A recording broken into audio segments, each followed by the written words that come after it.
जय हिंद बंधुरा commando academy waste बेंगले आपनादेरके सबाइके स्वागत और अभिनंदन।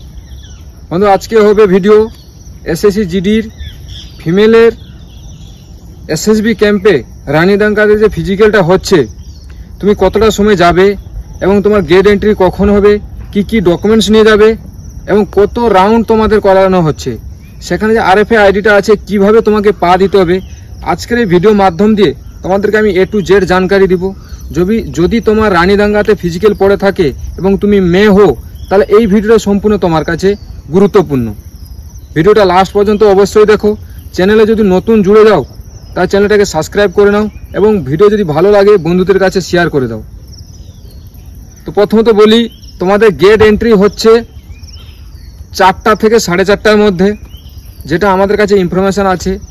এবং কি ডকুমেন্টস তুমি রাখবে সাথে, ডকুমেন্টস তোমার কাছে এডমিট কার্ড থাকা দরকার, কমসে কম 5 কপি জেরক্স এবং ফটো কমসে কম 3 থেকে 4 কপি এবং আইডি প্রুফ। আমি আগেও বলেছি আইডি প্রুফ মানে কি আধার কার্ড হতে পারে, প্যান কার্ড হতে পারে বা তোমার কাছে ড্রাইভার লাইসেন্স যদি থাকে ড্রাইভার লাইসেন্স। তুমি একটা কাজ করো, প্যান কার্ড নিয়ে যেতে পারো বা আধার কার্ড, এই দুটোর মধ্যে যে কোনো একটা তোমার কাছে থাকা দরকার। কেননা তোমার যে এডমিট কার্ডটা যে আছে ও এডমিট কার্ডের সাথে তোমার আইডি প্রুফটা মেলানো হবে, এই সেই ব্যক্তি এবং ওর নাম দুটো একই করানো হবে এবং ফটো চেক করা হবে। এটা হলো ডকুমেন্টস। এবং কত মিটারের মাঠটা, মাঠে হচ্ছে না, রোডেই হচ্ছে তোমাদের রানিং 533.3 মিটার। 3 রাউন্ড তোমাকে লাগাতে হবে। আমি তোমাদেরকে বলে দিই যে 3 রাউন্ড লাগাবে কিভাবে, শর্টকাটে তোমাদেরকে বুঝিয়ে দিই। প্রথম রাউন্ড তুমি নর্মাল লাগাও একদম, ঠিক আছে। তারপরে কি লাগাবে, সেকেন্ড রাউন্ডটা একটু বাড়াবে এবং থার্ড রাউন্ডটা কমসে কম 400 মিটার পর্যন্ত তোমাকে স্লো গিয়ে তারপরে তোমাকে বাড়াতে হবে। কমসে কম 400 মিটার তো তোমাকে 200 মিটার তো কমসে কম তোমাকে টানতেই হবে। এবারে বেজ কতটা হচ্ছে, বেজের কোনো ঠিক নেই। প্রথম সকাল বেজ হয়ে যাচ্ছে 60-70 জনেও হচ্ছে, কখন 80-90 জন এবং লাস্ট বেজ করে দিচ্ছে 100 থেকে 120, 130।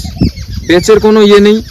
যদি তুমি রানীদাঙ্গাতে ফিজিক্যাল পড়ে থাকে মাঠ খুবই ভালো আছে, কিন্তু অনেক মেয়েদের প্রবলেম আসছে যে আমরা দৌড়াতে গিয়ে আমাদের পায়ের সমস্যা দেখা যাচ্ছে, জয়েন্টে ব্যথা করছে, কার সেই যে পায়ের যে সিন পেনের জায়গাগুলোতে ব্যথা হচ্ছে। আমি এর জন্য আলাদা ভিডিও আনবো তোমাদের কাছে। যদি তুমি চ্যানেলে এখনো ভিজিট করোনি বা চ্যানেলে তুমি জুড়োনি তাহলে জুড়ে যাও এরকম নতুন ইনফরমেশন ভিডিও দেখার জন্য। এবং তোমার কত তারিখ মাঠ পড়েছে, কল্যাণীদেরকে আমি বলবো যে তোমাদের 800 মিটার ট্রেকে রানিং হতে পারে, 800 মিটার যাওয়া এবং 800 মিটার আসা। এখন কিন্তু কনফার্ম হয়নি, সেই জন্য আমি সেই ভিডিওটা আনছি না। যখন কনফার্ম হয়ে যাবে তোমাদেরকে আমি A to Z জানকারি দিয়ে দেবো যে তোমাদের কোথায় মাঠ হবে। সেই জন্য জুড়ে থাকো এবং ভিডিও ভালো লাগে যদি কমেন্ট অবশ্যই করো। ভিডিওটা কেমন লাগলো আশা করছি ভালো লেগেছে। যদি ভালো লেগে থাকে তাহলে আমি বলবো একটা লাইক করে দাও এবং বন্ধুদের কাছে শেয়ার করে দাও। নতুন একটা ভিডিও নিয়ে আসবো। जय हिंद, वंदे मातरम, राम राम।